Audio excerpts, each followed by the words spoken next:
Hello, everybody. Oh, let's change my microphone here. Make sure you can hear me all right. Oh, good gracious. Hang on a cotton pick a minute. What's going on here? What's going on? Oh, dear. Let's see. Things we should have done before we started. There we go. I think we're good now. Hello, Karen. Hello, everybody. Welcome. Hopefully you can hear me all right. Welcome to Lunch and Learn Live. I'm Jo Martin. I'm the founder of One of Many, and it is a great pleasure to be here with you this afternoon. Please do let me know where in the world you are as you arrive. Say hello in the comments section. Let me know where in the world you are and what's for lunch. Or indeed, if it isn't lunch, if it is breakfast, if you're over in the States, what's on the menu? Or if it's a midnight snack in Australia or New Zealand, what do you have? Well, New Zealand, that would be a crazy time if you're still awake in New Zealand. It would be kudos to, well, I don't know about kudos to you. I'd just say go to bed probably and catch me on replay. But do say hello. Oh, it sounds like I'm in a wind tunnel. Okay, let's go. Goodness me, what's going on? I don't know. Let's go back to this. Is that better? We'll use the backup mic. Fingers crossed that works better. We'll give that a shot.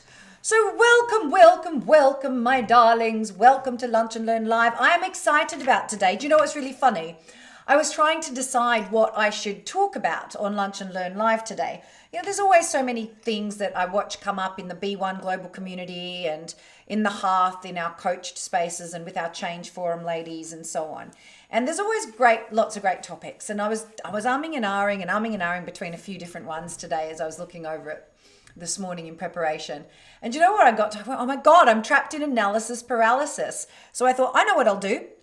I'll talk about analysis paralysis because I haven't talked about that for a very long time. In fact, I'm not sure if I ever have talked about it in Lunch and Learn Live. So therefore, that is what we're going to talk about.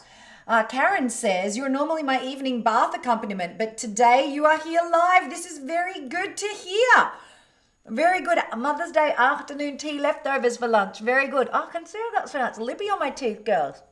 What? Honestly, what's going on? I really should take a little bit more moment to check in the mirror before I start, shouldn't I? My sincerest apologies. Eleanor is on the Isle of Man. Hello. Jean's in Withensea with homemade vegetable soup for lunch. Oh, thanks, Anna. I kind of needed to hear that. You look so fresh and relaxed today. Do you know why? That's because this morning I got up and I did my morning writing and I got some yoga in this morning. So I have found spaciousness this morning.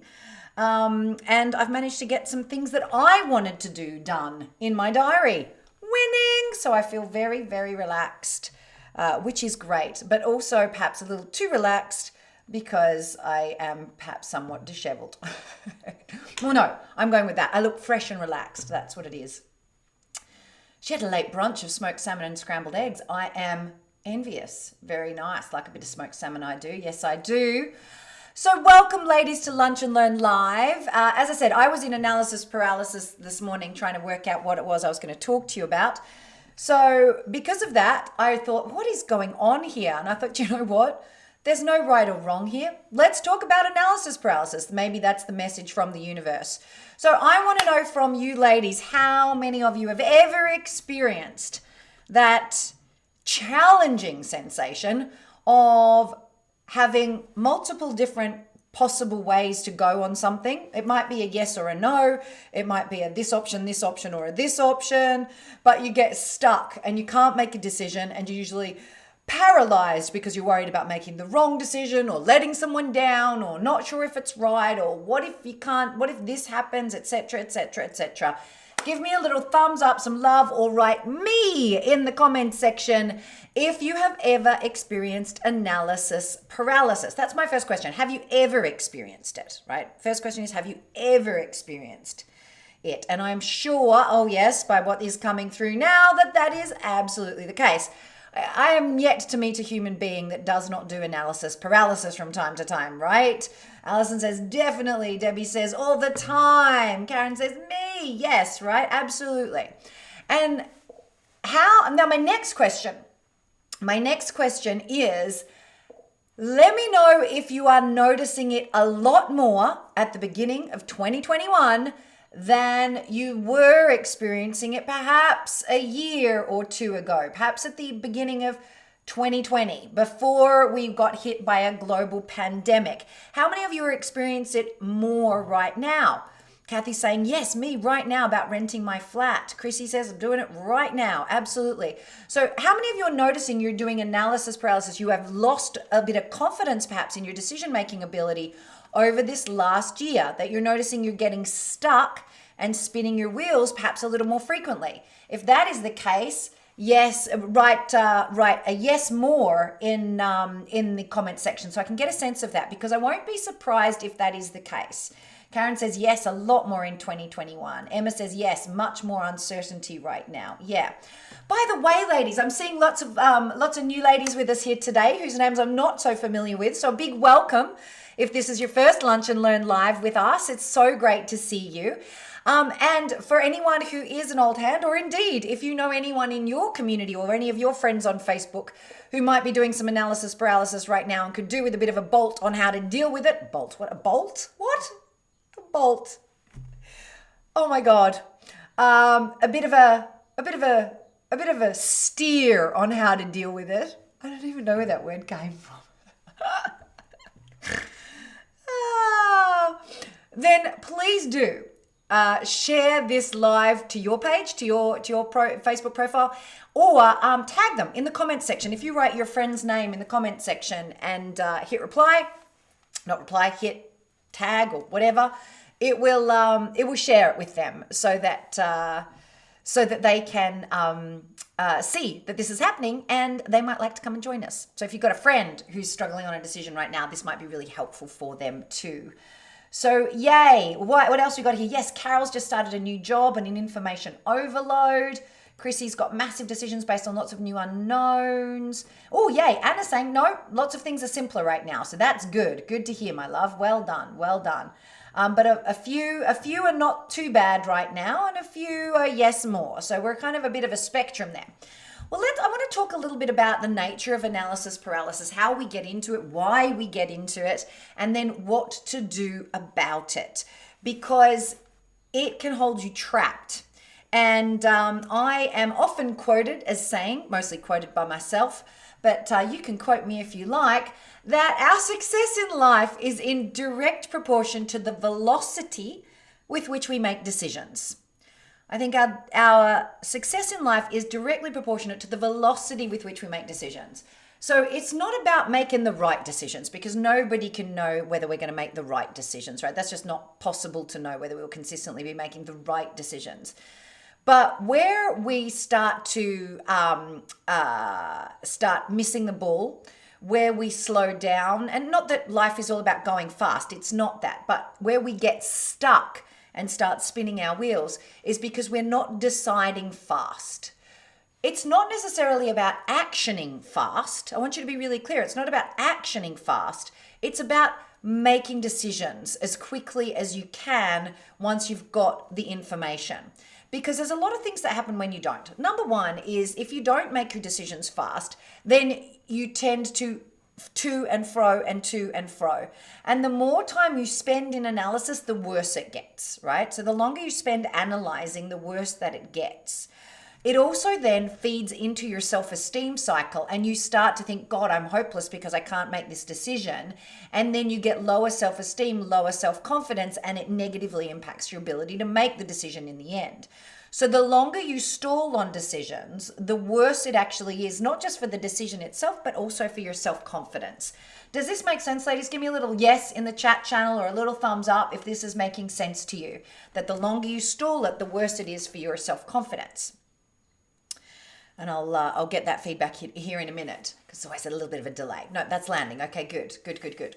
So the next piece on that is then why do we get into analysis paralysis? Well, there's a number of reasons. One is because we are trying to make the decision from the wrong wisdom center. Most people try to make their decisions only from their logic brain. And our logic brain is only one source of wisdom, right? Our intellectual wisdom is only one source of wisdom. We have emotional wisdom, we have physical wisdom, we have spiritual wisdom, we have access to nature's wisdom, we have shared wisdom, we have collective wisdom. There are so many wisdom centers. And even inside our own bodies, we have 5 wisdom centers in the 5 women's power types. Now, you may or may not be familiar with our 5 women's power types that we talk about here at One of Many. We've got these cards that represent each of them. But there are 5 women's power types we talk about here. The Queen, the Sorceress, the Mother, the Warrioress, and the Lover. And each of these power types will often have a different answer for you. One of the tools that our coaches use with their clients, our certified coaches use with their clients, is the wisdom process. And the wisdom process is a guided kind of decision-making process to help access these 5 energy centers inside of you to help you to make that decision, right? It's a very, very powerful process. But there's more than just even the wisdom inside of us, right? There's shared wisdom when you can ask somebody else's advice, collective wisdom when you get a few brains together on the subject. There's many different wisdoms that we can access. Here's the thing though, most of us get stuck in analysis paralysis where we are conflicted just either between 2 centers inside ourselves or conflicted between shared wisdom, i.e. what other people are telling us we should do, versus our inner wisdom, what we feel in our body and our heart and our soul is right for us, right? And where we get these conflicting thing is where we end up in analysis paralysis. Who can relate to that? Where you've been conflicted, where your head is telling you to do one thing, your heart is telling you to do another.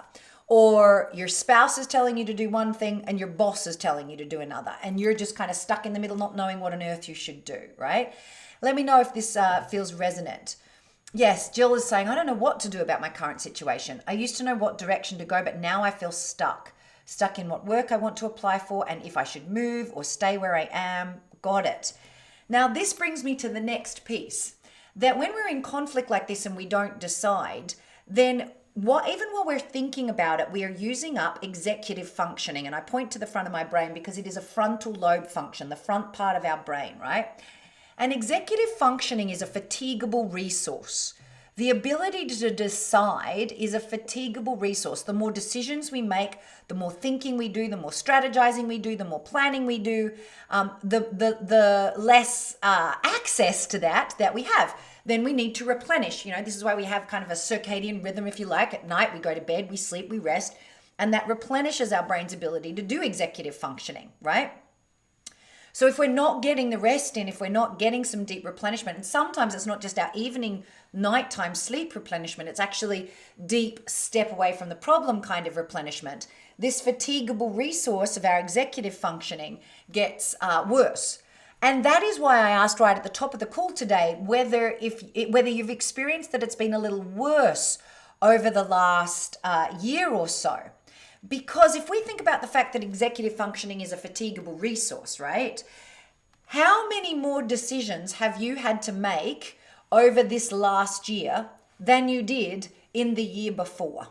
When you think about it, wind back right to the beginning of the pandemic, at the beginning of 2020, when we first started hearing about coronavirus, we had to decide, should I send my kids to school or shouldn't I, if you were a parent, before they closed the schools down. So many people were talking about that. We were trying to decide, do I go over the top with toilet paper or do I just buy one, right? That was a big decision that we had to make. Do I go to the supermarket and stock up my shelves or do I not? Right? Do I want to go to the supermarket? How often? Do I really need to go to the supermarket? And if I need to go to the supermarket, once we got into March and April, it was like, okay, got to go to the supermarket, can't get a delivery, had to, plan weeks in advance if we wanted to get deliveries, if we even could, and most couldn't, right? Unless we were on a vulnerable list. And so we had to go to the supermarket. And then there was 100 decisions you had to make about the where am I going to park? Do I touch the trolley with my hands or do I wear gloves? Do you remember all of this? Do I wear a mask before everyone had to wear masks? Do I wear a mask? What are people going to think if I wear a mask? What are people going to think if I don't wear a mask? Who can resonate with this? Give me a yes in the chat channel if you can resonate that even the simplest of things like going to the supermarket now has approximately, and certainly did and still even does to this day, not quite as much, but has about 12 more decision-making steps, 24 decision-making steps associated with it, right? And it's not just that. You know, it's meeting up with a friend. Oh, I really want to hug them. I can't hug them. Should I? What will they think if I don't hug them? All of these tiny, tiny decisions that we have in our lives right now. And what this has meant is that there is very little in our lives which is on automatic pilot. Right? There's very little in our lives on automatic pilot. We don't get to just kind of get up out of bed, meet our personal trainer, go, have our breakfast, the same breakfast that we always have because we've always got it, because we've always been to the supermarket, et cetera, et cetera. How life used to be a little bit on automatic pilot. We've had this immense year off automatic pilot on almost all of our basic things. And that has fatigued our executive functioning. So if you are finding it particularly bad at the moment, this analysis paralysis piece on the big decisions, especially like, should I move house? Should I buy this property? Should I stay with my partner? Should I say yes to this potential new spouse and move in with them? Should I blah, blah, blah, blah, blah, right? The big decision. Should I stay in this job? Should I move? Should I start my own business? If you're feeling like you can't decide on the big stuff, it's because at a level your executive functioning is probably fatigued. Does this make sense, ladies? Yeah, good. Yes. Sophie. Hey, Sophie. Good to see you, darling. She says, absolutely yes. Kathy says, yes, at the start. It feels a little more okay now, but yes. Cherie saying, hugging is the worst for me. Totally hear it. Karen says, yep, thousands of decisions, right? This is it. This is the challenge that we're facing. So to that end, from that point of view, where we find ourselves is at a baseline where analysis paralysis is much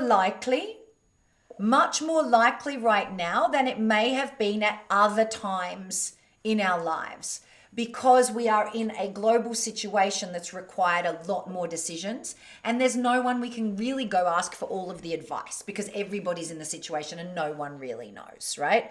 So we're in a situation where analysis paralysis is much more likely. This is something that our certified coaches have noticed a lot in the clients that they're serving, actually. We had a cohort going through, they did their intensive in February last year, and they had their 12-week coaching practical that our head of coaching, Annie Stoker, was guiding them through after the intensive. So basically we had a brand new crop of about 75 new coaches who were working through their practical in the beginnings of the pandemic. And one of the things they reported across the board was really severe depletion and a lot of analysis paralysis in their clients for all of these reasons. Now, all of those women did super well. They got through their prac. They're now, certified coaches. They're out helping women in the community. We've actually just finished our February intensive a couple of weeks ago, which was incredible. And by the way, if you're interested in becoming a certified coach with us, if you want to find out a little more about how you can help others with the tools, I am hosting this Thursday morning an introductory workshop to our tool belt and to our philosophy, with some immediately applicable coaching skills that you can use, even if you're a coach already, or you're a leader or a manager, and you want to learn to be better for your team or for the people that you work with, or even just with your kids and the people around you. Please come and join me. It's a free 3-hour workshop called The Essential Skills for Coaching Women. It's happening on Thursday. We have over 1,100 people registered for it so far, so you'll be in great company. You're very welcome to come and join if you haven't already. But come check it out. In fact, if one of the teams on the call, could you put a link to it in the comments so the ladies could get themselves registered? But I digress. I'm digressing because what I was talking about is our certified coach community is saying that a lot of the people that they're working with at the moment are experiencing this increasing analysis paralysis because of the depleted executive functioning. So be aware that that is there, which brings me to the first place to help with your analysis paralysis, and that is replenishment, right? That is replenishment, making sure you got something in the tank. Now, I'm going to pick that up after I talk with you on the nuts and bolts of how to make a decision, right? Because it will make more sense. So the first thing to know about analysis paralysis is that we don't decide because of fear of making the wrong decision. If you have ever experienced fear of making the wrong decision, give me a yes in the chat channel right now, in the comment section right now. I want to know how many of you have ever experienced that you haven't decided because you've been afraid to make the wrong choice. I will have a sip of my Earl Grey while you come back to me on that one.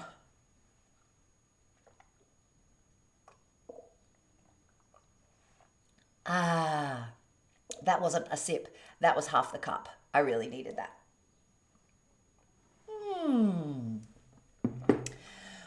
I've got a lot of you there. Amy, Orla, Helen, Kathy, Billy, Christine, all saying yes, yes, yes, yes, yes, yes, yes, right? Of course. Because we're worried about the consequences, right? We would love, and how many of you are a little bit control freaky? A little bit like me, want to control every possible outcome? I've got my hand up and this hand up. I've also got my feet up. We want to control all the outcomes, right? We want to get it right. Oh, I love it. Christine says it took me 3 years to buy a wardrobe once. Oh, I can relate to that, darling. I can so relate to that. Furniture is my downfall. I'm a little terrified, actually. We put an offer in on a house recently, and we probably have a house move on our horizon. And I know that it's going to be furniture purchase time, Christine. So you're just triggering all the analysis paralysis triggers for me, baby. I'm going to get myself a good interior designer. If anyone knows a great interior designer in the Cotswolds who can just come and do the whole thing for me, let me know. Claire says, I still don't have a sofa after 10 years. I see my future. Anyway, we don't make a decision because we don't want to make the wrong decision, and then 10 years down the road, we still don't have a freaking sofa. Right? Here's the thing. Analysis paralysis, the metaphor I use to describe this state is the metaphor of driving onto a roundabout on your sat nav, being guided by your satellite navigation thingy. That is the correct noun. Sat nav system? I don't know. Sean. We have ours is Irish. It's got an Irish accent. His name is Sean, and Sean tells us what to do. In fact, we call him Sean. So there's a particularly tricky roundabout just outside Oxford. In fact, oh my God, no, let me tell you about the roundabout I found myself on in the middle of it wasn't the middle of the night. It was, 6 p.m. in the evening. It was dark. It must be a bit later, maybe 7 p.m. in the evening. I've been to a new dentist who's quite a long way away from here. And I ended up on this crazy ass roundabout outside Winchester. Don't even ask me why I was anywhere near Winchester. I was not supposed to be. I had taken a wrong turn. Sean had been telling me lies. In fact, Sean had been driving me, like the road was over here and it looked like I was roughing it through the fields at one point. So Sean clearly hadn't connected with his satellites. But I was on this one particular roundabout that had approximately 100 exits. Maybe not that many, but it felt like it. And I went on and Sean told me that I was to take the 4th exit, right? Which was kind of over there at 2 o'clock on the roundabout, like clocked it, goodo. And then I get on it and it's one of those ones with bloody traffic lights. So you're stopping on the roundabout. I'm like, I don't know how many exits there are. Okay, great. We're going around. I'm like, is that the exit? Oh, crap. I think I'm in the wrong lane. Oh, I'm not sure if that. And then I missed it. I definitely missed it. Missed the exit. So I'm going around. I continued around the roundabout. I thought I'll just keep going around and I'll loop back and get the right exit. But I'm looping around and around and around this exit outside Winchester. And the thing is, of course, as you're going around and around and around, Sean was always 2 seconds behind me. He's like recalculating, trying to tell me which exit to leave on, right? So, but he's two seconds behind. In fact, on that particular trip, he was way off. His satellites had just gone. But he was always a bit behind, so he could never quite catch up. Of course, indecision is the same. We get caught on this indecision roundabout. And our inner navigational equipment, the part of us that gives us feedback if we're on the right path or not, never gets the opportunity to catch up because we are not in momentum. We don't have a velocity. When we're going around and around in a circle, we have speed, but no velocity. Do you remember that distinction from high school physics? There's a speed that you're going and the direction, and those two things make up velocity. You could be going super, super fast in a circle, but your velocity is 0. So if you want to increase your velocity, you've got to actually choose an exit, right? And here's the thing, it doesn't matter which exit you choose. You just choose any freaking exit. And you drive off down that exit, right? You drive off down that exit, and then Sean, or your sat nav, will give you feedback. Sean eventually caught up with me. and recalculated a route for me because I'd clearly chosen the wrong exit in this particular occasion. Or, Sean will say to you, continue on and take, in two miles, take the slip road or whatever. So it's not until you get off the indecision roundabout choosing any exit that you get the feedback from your sat nav that you're on the right path or the wrong path. It's the same with our own internal decisions. So some of these decisions that we've got to make, right? So Claire's decision about the sofa, right? She can't decide which sofa to get. She's just got to choose a sofa. Ideally, choose a sofa where you can try it out for 90 days and send it back if it's the wrong decision. But get the sofa in the house, sit on it, try it out. And if it's the wrong sofa, send it back, right? Let's have a look at some of these other more challenging decisions. Someone was saying, I don't know what to do about my current situation. I used to feel stuck. What work I want to apply for. Should I move? Should I stay where I am? So in Jill's case, right, what work do I apply for? You're not going to know until you decide, right? So you might have 3 paths of action ahead of you here, Jill, yeah? It might be apply for a job doing the same thing that I still do. It might be applying something completely different or start my own business. Now, you're not going to know. So here's what I would suggest.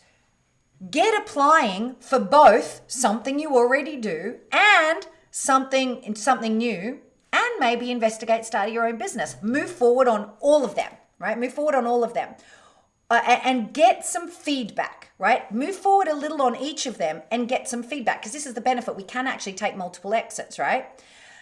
On some things. Or alternatively, just go, okay, I am going to apply for work doing exactly the same thing as I'm currently doing, but for another employer who's going to look after me better. And go for it. Apply for that job. It doesn't mean you need to leave your current employment, right? It doesn't even mean you need to take the job if you get it. But when you get out and you start applying, that's when the feedback will come. You're going to get a really good feeling. Like Greg and I have been stalling on purchasing a house in this country for 6 years. We moved here and negotiated really hard on a 6-month break for our lease, so that if we liked living in the plan was rent a place for 6 to 12 months, live in the countryside, work out whether or not we liked living in the countryside, and then buy. We moved here 6 years ago, actually coming up to 7 years ago, and negotiated really hard to get that 6-month break. 4 years later, we were still in the same house renting, because we weren't sure how long we were going to stay in the UK and whether it was worth committing to buying a house. Then we got booted out of that house because the owners wanted it back. And so we moved into this place where we're renting. Here we are, nearly 7 years later, having not purchased. And we looked at each other at the beginning of this year and went, you know what, let's get off this freaking indecision roundabout. Let's buy, because who knows, we could be here in another 7 years, still loving it, still having a great time in the UK. Or maybe we will move back to Australia in 2 years. But we've gone, okay, well, let's just make sure we buy somewhere that we know we could on-sell and it's not going to cost us an arm and a leg, and as long as the numbers work, right? So we do it. And that's when you activate your navigation equipment. So we went out and we looked at this place. And it was amazing. So when I go and look at a property, I know Greg notices all of the little things, right? He's going to notice the state of the property, blah, blah, blah. I am just doing all my internal read. How do I feel here? How are the kids feeling here? What's their energy like? I'm noticing the light. I'm noticing the vibe of the place. And everything I'm getting in this house was like, yes, it's great. It's not dream home, but it's great, right? It's great. Everything about this is great. We then went for a walk around the village, and there was a little boy playing under a tree the same age as James, all by himself. And I thought, there's a little only child exactly the same age as James, clearly an introvert, clearly very happy just pottering around in the daffodils. Good sign. Walked down the street, there was an elderly chap out in his garden, and Greg and him struck up a conversation. My husband does not strike up conversations with people. Magic, right? And they're chatting away for like 10 minutes. The kids are off, and there's a lovely little red phone box where the community's got to bring your books, and they've turned their red phone box into a trade your books situation. It was amazing, right? All of the good reads, everything was a really great read on the whole village. So we thought, all right, I'm like, yep, But it wasn't until we had decided we were going to buy that we're out and we're getting this feedback so powerfully, right? Getting this feedback so very powerfully. So this is the point, ladies. You need to make a decision. You need to absolutely make a decision, commit to it. And it's not until you're in motion that you'll start to get that feedback. Now, it'll be head feedback or it'll be heart feedback. I always recommend listening to the heart feedback. This is the piece of kind of listening to your sorceress energy, that part, that inner intuition and knowing. But you've got to listen to the feedback. Now, the part of you that gets to choose to make that very first choice, that is your queen energy. Your queen energy is the part of you that is decisive. She doesn't do analysis paralysis. Here's what she asks herself. She asks herself, what do I know about this in my heart? Right? What do I know about this in my heart? When looking at buying in the UK, Greg and I basically, got our kings and queens activated, and we said, what do we know about this in our heart? We know that we love the UK. We know that we love the UK, and in our heart, we know it's probably going to be a while until we can get back to Australia anyway. And we know in our heart that our kids want some roots, a bunch of different things. We know that in our heart. And then there was a bunch of other head stuff that we wanted, but that's what we know in our heart, that we do love the UK and we do love where we are. So that's what we knew in our heart. And we know we want to own a home, right? We want to own our own home. Don't get me wrong, we've owned loads of rental properties. We've been property investors for years and years. Greg was a property investor before we met, and then together we've invested quite a lot. So it's so weird, doing it that way around. But I'm also a gypsy, so I've always struggled to put my roots down, I think. But queen energy goes, what do I know about this in my heart? And then the next question, have I got all of the information I need to make a decision? So, for us, that looked like, do we know that we can get the finance that we need? Have we got enough money for it? Do we know where we want to look? Do we know about, the numbers on it, what sort of budget and stamp duty? And if we had to sell in 2 years, what would that look like? If it wasn't until 10 years, what would that look like? All of that kind of stuff, right? We gather all of the information together that we need. And then if you know in your heart, right, if you've taken note of what's in your heart and you've taken in the information pieces that you need, then what Queen does is she just decides. She just absolutely decides. And she knows that it might not be the right choice, and she might discover feedback that tells her afterwards that she's made the wrong choice. You know what she does then? She makes the next decision. She recalculates her route. She goes, oops, that was wrong, but I can recalculate my route now, right? Even if the decision was so bad, it wipes out your whole business. Or even if the route was so bad that it wipes out your whole whatever, right? It was the best decision you could make. And the only thing that will really take you under completely is making no decision at all, right?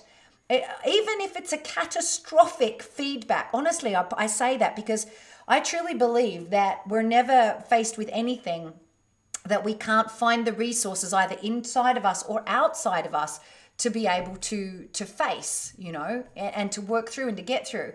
As they say, everything will be all right in the end, and if it's not yet all right, it's not yet the end. So that's kind of how I approach decision making. Even if this takes, even if a choice about the business takes the whole thing under, I made the best decision I could with the information I had, and I followed my heart. I don't always follow my heart. Sometimes I override my heart and I choose my head, but I choose it very consciously from Queen for a reason. Does this make sense? So queen energy is what you need to be able to make your choice, right? You need that. Sophie says, I love decision making. I love helping people make decisions too and coming up with a roadmap, part of that strategic engineering head. That's it. Sophie, that's your queen energy, right? Which we know you've got lots of great queen energy. Louise is saying, I'm reading something similar to this called The Lean Startup, which prescribes experimenting with your needs or your product so that you generate validated learning and then you fine tune and recalibrate. Exactly. I always sell my products before I make them because it's not until I sell them that I would know whether people are going to buy them. And then we kind of recalibrate, and we always do really good launch deals on things, but we recalibrate and we make things great over time, right? With feedback, and then the prices go up and up and up as it does that. It sounds like it's a really good methodology there, Louise. Yay, good. So queen energy is required for this decision making.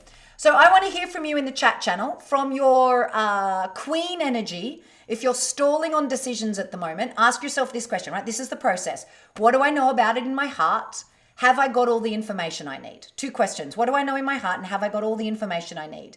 If you don't have the information you need, go get the information you need, and then you can make your decision. If you've got all the information you need and you know what you know in your heart, you can choose. So what are you going to choose? I want to hear in the chat channel what decisions you can make from that place. Do let me know in the comments section what you're hearing and how you can make your decisions differently. And while you're sharing with me that, I want to share one final piece, which is looping right back to this point about the fact that we are depleted at the moment in our executive functioning, in our ability to decide, because we have made so many decisions, because there isn't much automatic pilot at the moment in our lives. And it is for that reason that I want to introduce or reintroduce to some of you the lover power type. Now, yes, lover power type is that part of us that is centered in our sensuality and our sexuality. Yes, she is that. But she is also chief in charge of self-care. She is the center of our self-care.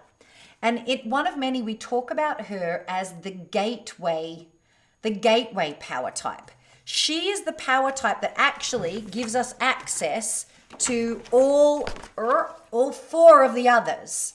We cannot decide if we are depleted, right? We cannot access our queen energy if we're depleted, and we cannot decide if we're just mentally exhausted. We can't hear our intuition from sorceress if we're depleted, so we need to access our lover energy, right? We cannot be nurturing and nourishing and unconditionally loving of others if we're depleted, so we need to have that. And we don't have any get up and go, an ability to get shit done from warrioress if we're depleted. So lover becomes the gateway, right? She becomes the gateway. And over the last year, my own kind of inner work has just been nourishing the heck out of my lover energy so that I can remain decisive, that I can remain strategic, so that I can remain at the helm of one of many in the organization and the growing movement and the community of over, however many we've got, 20, 30,000 women in our community who currently, and, we've had many, many tens of thousands more than that through our community over this period, who need that space. I've just dug in really hard there. So that is what I'm really suggesting and inviting you to do, is recognize that nourishing all of your power types is going to help you with your decision making. Now, if you're brand new to the community and you want to hear a little bit more about this, I am running my Essential Skills for Coaching Women workshop this Thursday. It is running from 9:30 to 12:30. So if you are a woman, or B, help women in your life, so maybe you're a mum, or maybe you're a manager, or maybe you're a small business owner and you've got a team. Maybe you're a small business owner and you've got clients. Maybe you're a coach. Maybe you're a consultant, a trainer, anyone who helps other people. If you are someone that helps other people and you want to be more equipped to help other people, I'm going to be talking all about that on Thursday at the Essential Skills for Coaching Women. And Sarah, if you wouldn't mind popping that link. Oh, look, there, she's done it. There's the link for you to get registered. It's completely free. It's a 3-hour workshop where I'll not only be talking about our philosophy, but sharing 2 powerful coaching tools, coaching skills that you can use immediately, introducing you in a bit more detail to the power types if you're new to that information, or even if you're familiar with it because you've been in our community for a while, looking at it through the lens of actually supporting and coaching others. Analysis Paralysis and how to make effective decisions, this little tool that I've shared with you just now, is just one of the tools that we teach our certified coaches, and that they have as one of the documents and one of the amazing tools that they can use with their clients, with their teams, and so on.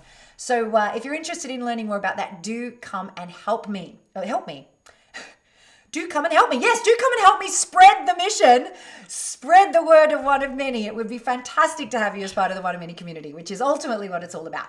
But instead, what I meant to say was come on Thursday and join me. But at the same time, I was reading some of your comments, and that's where I saw the word help. So Emma said, I know I need to change how I approach work, even leave where I work, but I've been paralyzed in terms of how, where, and what. So Emma, rather than having to know the whole thing, ask yourself, ask your queen energy, what is the next decision I have to make, right? What's the next decision I have to make? Yeah. So rather than leave where you work, maybe is that the first decision I have to decide whether I'm leaving or staying? If that's it, have you got all the information you need? What do you know in your heart, right? Get the information you need. Ask yourself what you know in your heart. Decide and activate the next piece. Yeah. Sophie says, I want to take my money-making phase online, combining the 25 years of engineering with the power types and then move to Corfu. Oh, Sophie, yes, awesome. Oh, I'm so excited about supporting you with that. That sounds amazing.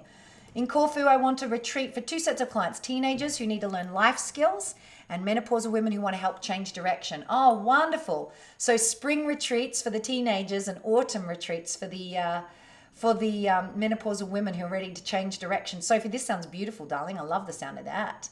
Mary says, I just realized I have self-nourished over the last 6 months and it's definitely helped clarify those big decisions. Now I will carry on, but consciously. Well done, Mary. That sounds great. Amy says, I'm trying to decide whether to stay with my current business or sell and change direction. So they're the 2 questions, Amy. Slow down enough to ask, what do you know in your heart? Or the second question, have you got all the information you need to make the decision? What other information do you need? And find that information. Does this make sense, ladies? So has this been helpful? This is how you approach analysis paralysis. You come from your queen archetype. You ask yourself, what do I know in my heart? You ask yourself, have I got all the information I need? You get all of the information you need. You check in with your heart and then you decide. And it doesn't matter what you decide. You then take the next step and notice the feedback. Then you decide again and you take the next step and you notice the feedback. You can always course correct afterwards, right? This is the critical piece. Please let me know in the comments section how this has been for you. I would love to hear your insights. And as always with our Lunch and Learn lives, if it's useful for you, please do help me spread the mission. We have a mission here at One of Many to get these tools into the hands of 1 million women across the planet. There are so many incredible women who, if they only had the bandwidth, if they only had the tools and the resilience and the replenishment, would be able to massively impact not only their own families and their own communities and organizations, but massively impact the whole world. And you could well be one of those women. You are one of those women. How you impact in your corner of the world matters. You matter. And here at One of Many, we want to equip and empower as many women as we can to make powerful decisions, to step up, to impact in a more powerful way. And that means getting tools in people's hands. So if this has been helpful for you, please do spread the word. Just by sharing this Facebook video would be fantastic, or sharing the YouTube video. It would be great to participate with you in some way in partnership. And look forward to seeing you next Tuesday on Lunch and Learn Live. It is always 1 p.m. London time, right here on Facebook. I upload it to YouTube pretty soon afterwards as well. And as always, please do share. Otherwise, I'll see you on Thursday of this week, 2 days, at the Essential Skills for Coaching Women. Lots of love to you. Have a fabulous day. I'll see you real soon. Bye.